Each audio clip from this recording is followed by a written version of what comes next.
Why do you feel like you're not being yourself, but you don't know how to change it? If you're always overthinking what you say, adjusting to keep the peace, putting others before yourself, but still feel exhausted, disconnected, or unsure of who you really are, this isn't just people pleasing. This is what happens when you've been conditioned to be who others expect you to be. And today, we're going to talk about the hidden cost of that.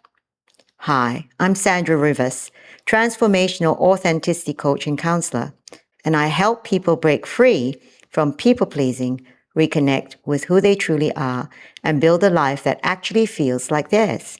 Because many people aren't struggling because they're doing something wrong. They're struggling because they've been doing what was expected of them for too long. So let's talk about how it starts. This doesn't start in adulthood. It actually starts early.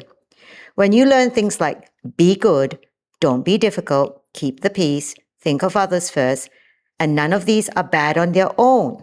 But when your worth becomes tied to them, you start shaping yourself around acceptance. You learn, if I am this version of myself, I will be loved, included, safe. So you adapt. And that adaptation becomes your identity.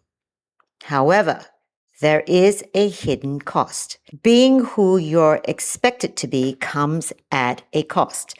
And it's not always obvious at first, but over time, it shows up as emotional exhaustion from constantly managing yourself, resentment you don't feel allowed to express, anxiety around how you're perceived, difficulty making decisions without validation, a quiet feeling of, this isn't really me. And the hardest part, you can be doing everything right and still feel completely misaligned because you didn't build your life around your truth. You built it around expectations. Let me introduce you to the identity trap, which you may or may not be familiar with. Here's where people get stuck. The version of you that is exhausting you is also the version of you that's accepted. So letting go of it feels risky because it brings up questions like, will people still like me? Will I lose relationships? Will I be seen differently? So you stay the same. Not because you want to, but because it feels safer than change. Do you know why it's so hard to change? Let's be real about this. This isn't just behavioral, it's neurological.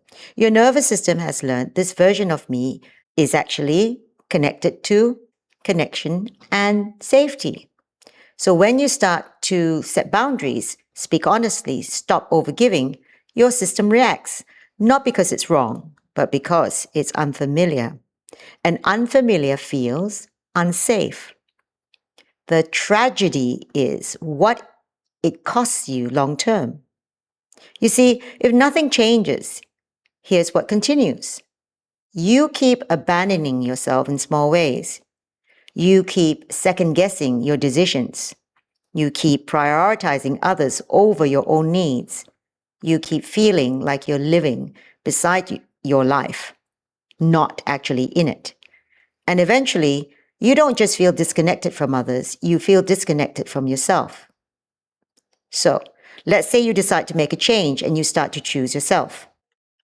When you start choosing your authentic self, things do change, but not in the way you might fear.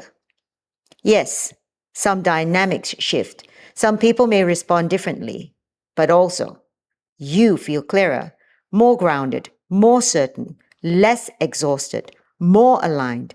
And for the first time, you feel like your life actually fits you. Every new start takes practice. So, how do you start, you may ask? Well, start small. Number one, notice where you're over adapting. Ask yourself, is this me or is this expected of me? Number two, pause before you automatically say yes. Give yourself space to check in.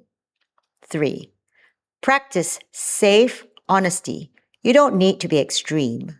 Start with, that doesn't work for me, or I need time to think about it. Number 4, build tolerance for discomfort. Because discomfort doesn't mean you're doing something wrong. It often means you're doing something new. You were never meant to live your life as a performance, but somewhere along the way, you learned that being yourself came second to being accepted. And now you're being invited to choose differently, not perfectly, not all at once, but honestly. Now, if this is you, if you can feel that you've been living as who you're expected to be and you're ready to come back to who you truly are, the two ways you can go from here. You can continue learning through my videos, taking in the insights, building awareness, and slowly shifting. Or you can choose to do this work at a deeper level with me directly. Because real change doesn't just come from understanding, it comes from guided transformation. And yes, this requires an investment. But the real question is, what is it costing you to stay in a version of yourself that doesn't feel true? If you're ready, I invite you to work with me.